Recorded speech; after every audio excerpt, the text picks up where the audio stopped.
Científicos de Chile descubrieron en la Antártida una veintena de especies desconocidas de hiperbacterias resistentes a los antibióticos, que según los expertos podrían traspasar su poder de resistencia a otros microorganismos y que desencadenarían un riesgo para la salud humana. En una de sus más recientes y lejanas expediciones, un equipo científico hizo un nuevo descubrimiento en la Antártida: la existencia de por lo menos una veintena diversa de bacterias consideradas como hiperresistentes. Los investigadores no descartan que la aparición de estos microorganismos y su resistencia a los antibióticos desencadenen un riesgo para la salud global. Recolectaron y evaluaron 12 muestras, las cuales fueron expuestas a distintos antibióticos usados para tratar enfermedades infecciosas y metales que tienen propiedades bactericidas como el cobre, el arsénico o el cadmio, y observaron que ningún antibiótico causó efecto sobre las bacterias. Los expertos no descartan que debido a las altas temperaturas, la zona de la Antártida se está descongelando más rápido, lo que deja expuesta más tierra que podría diseminar la información genética de las bacterias a otros organismos.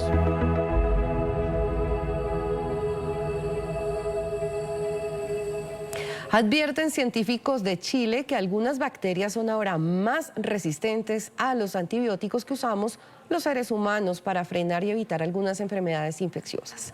Andrés Marcoleta, científico y académico del Departamento de Biología de la Facultad de Ciencias de la Universidad de Chile, y quien además ha realizado un trabajo investigando justamente diferentes microorganismos en la Antártida. Bienvenido a Clic Verde. Queremos saber qué son las hiperbacterias. ¿Son exclusivas de la Antártida? ¿Son peligrosas para el ser humano e incluso para los animales? Bueno, yo creo que sería bueno partir explicando que esto se sitúa en el contexto de lo que llamamos la crisis global de resistencia a antibióticos, en donde lamentablemente los antibióticos que hemos desarrollado durante los últimos 100 años están dejando de ser efectivos, porque muchas bacterias que antes eran tratadas satisfactoriamente con estos antibióticos, bacterias que causan infecciones, me refiero en animales, en personas, resulta que ahora aprendieron a hacerse resistentes a estos antibióticos. ¿Ya?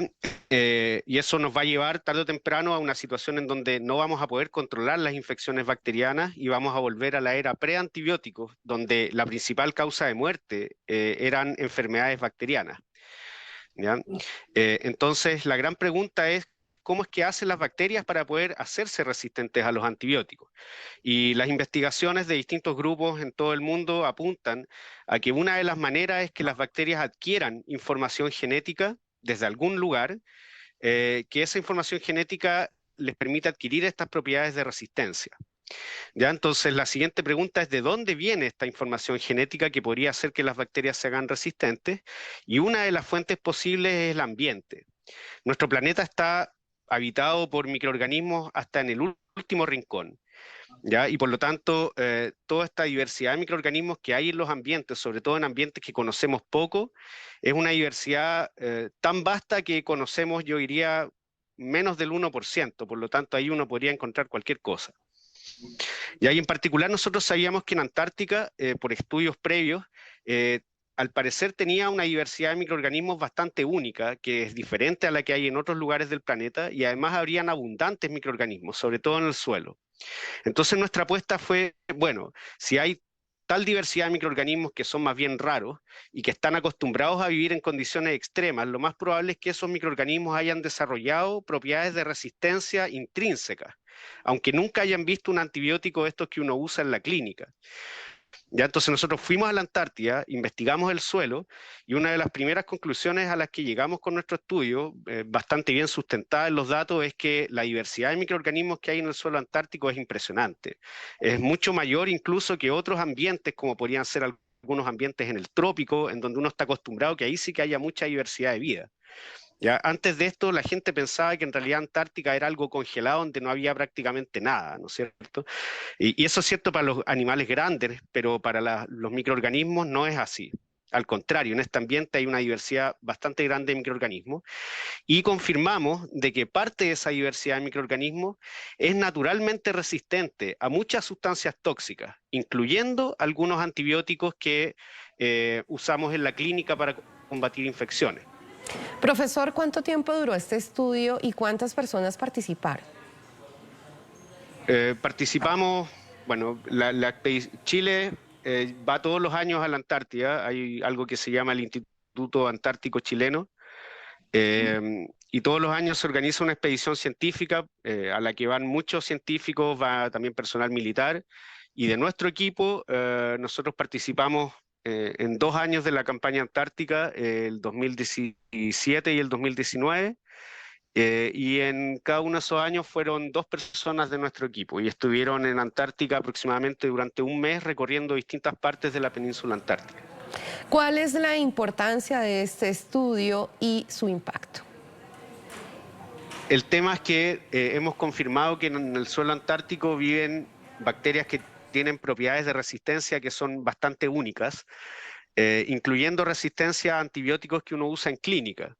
Entonces, el riesgo potencial es un riesgo potencial, no es algo que en el fondo vaya a pasar sí o sí, es que de alguna manera las bacterias antárticas puedan transferir información genética a bacterias que sí causan enfermedades en el resto del mundo y entonces exacerbar sus propiedades de resistencia. Ya porque las bacterias que nosotros encontramos en Antártica, hasta ahora al menos, no son bacterias patógenas, no son bacterias que parezcan ser capaces de causar infecciones en personas o en animales. Ya, por lo tanto, el riesgo no es que esas bacterias antárticas puedan en algún momento llegar a otros lados del mundo e infectar a la gente, ¿ya? Sino que el problema es más bien si esas bacterias transfieren su información genética que tiene que ver con resistencia a bacterias que sí son capaces de causar infecciones. Y entonces agravar esta crisis de resistencia a antibióticos que ya está ocurriendo independiente de lo que pase en Antártica. ¿Estas bacterias pueden llegar a ser un riesgo para todo el planeta? Hay un riesgo potencial, o sea, si es que efectivamente ocurre esto que te digo, que de alguna manera se transfiere la información genética de bacterias antárticas resistentes a bacterias que causan enfermedades, sin duda eso va a significar un riesgo sanitario global, en el sentido en que vamos a tener nuevos trozos de información genética que le permiten a las bacterias ser más resistentes de lo que ya son, que yo te decía que ya es un problema, entonces esto va a ser un problema aún más serio. Y si hay algo que nos enseñó la pandemia del COVID, es que a veces pasan cosas inesperadas y sirve mucho estar, aunque sea algo preparado para estas cosas inesperadas. Entonces, ¿cuál es el principal mensaje de esto? Nosotros lo vemos como una oportunidad en donde ahora que conocemos que existen estas bacterias en Antártica, lo que hay que hacer es seguirlas estudiando lo más a fondo posible, de modo que si en el futuro ocurre esta transferencia, nosotros ya tengamos camino adelantado y sepamos, bueno, cómo son esos mecanismos, de qué tipo de bacterias provienen, qué pasa si nosotros en el laboratorio artificialmente tomamos esa información genética y la metemos dentro de un organismo patógeno modelo, y estudiamos entonces si efectivamente le confiere estas propiedades exacerbadas de resistencia o no. ¿Y a qué? ¿No es cierto? Porque existen 30 o 40 antibióticos diferentes por lo menos, entonces podríamos estar preparados para saber exactamente a cuál antibiótico ese nuevo gen o información genética de resistencia va a justamente conferir resistencia a estas bacterias. Científico Andrés Marcoleta, gracias por estar con nosotros. Igualmente, nos vemos. Chao.